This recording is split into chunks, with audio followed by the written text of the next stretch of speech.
शिवजयंतीनिमित्त मानूर येथे खानदेश किंग आबा चौधरी धीरज चौधरी यांचा मधुरमय संगीत कार्यक्रम।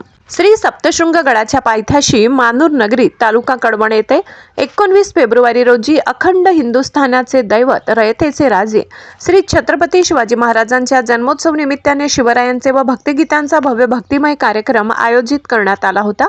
यावेळी कडवण तालुका पोलीस ठाण्याचे पोलीस निरीक्षक तसेच कार्यक्रम आयोजक श्री प्रशांत उर्फ बालू पवार, संजय पवार, किरण पवार, सुनील पवार, युवा मंडळ मानूर यांच्या विनंतीस मान देऊन महिला भगिनीची उपस्थिती उल्लेखनीय होती। सगळे मिळून खानदेश शिरपूरच्या मानाच्या रथाचे मानकरी तथा Khandesh king group Bajrang band Shirpur आयोजक आबा चौधरी धीरज चौधरी यांच्या मधुर संगीतमय भगवतीच्या गीतांचा कार्यक्रम संपन्न झाला। खानदेश सुपरफास्ट न्यूज प्रतिनिधी राजदीप शिंदे, नाशिक।